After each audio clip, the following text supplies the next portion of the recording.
Chandur railway तालुक्यात रोजगार हमी योजनेच्या कामावर राबवून मिळालेली रक्कम बँकेने दुसऱ्याच्या आधार कार्ड लिंक केल्यामुळे त्या व्यक्तीच्या खात्यात गेले। एवढेच नव्हे तर ती व्यक्ती मृत आणि खाते निकृष आहे। शाखा व्यवस्थापकाकडून चुकीची दुरुस्ती करण्याऐवजी होणारे अरेरावीला कंटाळून ग्राहकाने अमरावती येथील क्षेत्रीय कार्यालयात क्षेत्रीय प्रबंधक यांच्याकडे गुरुवारी तक्रार केली।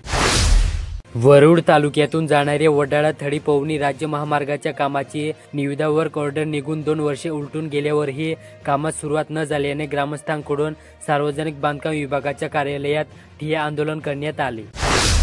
चांदूर बाजार तालुक्यात राज्य निवडणूक आयोगाच्या निर्देशनानुसार चांदूर बाजार नगर परिषदेने पालिका क्षेत्रातील प्रभागांची संख्या व त्यांची व्याप्ती निश्चित केली असून प्रारूप मसुदा प्रसिद्ध केला।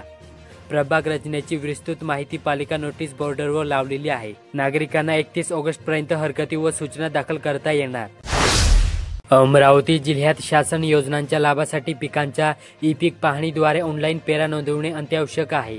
यंदा 1 ऑगस्ट पासून या प्रक्रियेला सुरुवात झालेली असताना 30 ते 12 दिवसापासून सर्व्हरच्या अडचणी आहेत। त्यामुळे पिकांच्या ऑनलाईन पेरा नोंदवणे शेतकऱ्यांना कठीण जात आहे। कसा नोंदविणार पीक पेरा असा शेतकऱ्यांचा सवाल आहे।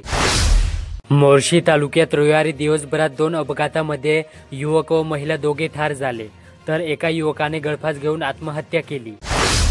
चिखलदरा तालुक्यात आदिवासींच्या उत्खननासाठी कोट्यवधी रुपयांचा खर्च व्यर्थ ठरत असल्याचे पुन्हा एकदा कुलूपबंद आरोग्य सेवेने सिद्ध केले। बैलाच्या धडकेने गंभीर जखमी झालेल्या आदिवासी महिलेला खासगी वाहनाने परतवाडा येथे उपचारासाठी न्यावे लागल्याचा संतापजनक प्रकार शनिवारी उघडीस आला। या दरम्यान रायपूर येथील आरोग्य उपकेंद्राला तब्बल 8 दिवसापासून टाळे असल्याची तक्रारच महिला सरपंचांनी केली। अमरावती जिल्ह्यात आजच्या पिढीने सुद्धा ग्रामीण संस्कृतीच्या संवर्धनातून पर्यावरण, पशुधन व कृषीप्रधान संस्कृती जपण्यासाठी तान्हापोळा उत्सवाचे केलेले आयोजन कौतुकास्पद आहे, असे प्रतिपादन आमदार सुलभा खडके यांनी केले। कॅटन बेल्ट असणारे अमरावती जिल्ह्यात 12 दिवसांच्या पावसाच्या खंडानंतर 5 दिवसापासून अतिवृष्टी व संततधार पाऊस होत आहे। शेतामध्ये बरेच काळापर्यंत पाणी साचल्याने कपाशीच्या मुळ्या सडून व त्यामुळे प्रामुख्याने आकस्मिक मर रोगाचा प्रादुर्भाव होत आहे। अमरावती जिल्ह्यात महानगर तांड्यांचा तीज उत्सव उत्साहात साजरा झाला। 9 ऑगस्टला तीज रोपणाचा कार्यक्रम तांड्यांचे नायक प्राध्यापक डॉक्टर शंकर चव्हाण यांच्या मार्फत संताजी हॉल संताजी नगर येथे घेण्यात आला। 9 दिवस चालणाऱ्या या उत्सवात वेगवेगळे पारंपरिक सांस्कृतिक कार्यक्रमाचे आयोजन करण्यात आले होते। दर्यापूर तालुक्यातील खल्लार पोलीस ठाण्याच्या हद्दीतील सांगवा फाट्यानजीक अज्ञात वाहनाच्या धडकेत नालवाडा येथील 24 वर्षीय दुचाकीस्वार युवकाचा जागीच मृत्यू झाला। ही घटना शुक्रवारी सायंकाळी 7 वाजताच्या सुमारास उघडीस आली। अमरावती जिल्ह्यात बुलढाणा जिल्ह्यातील नांदुरा येथील एका शाळेत कार्यरत वरिष्ठ लिपिकाच्या हत्येचा उलगडा करण्यात गुन्हे शाखेला यश आले।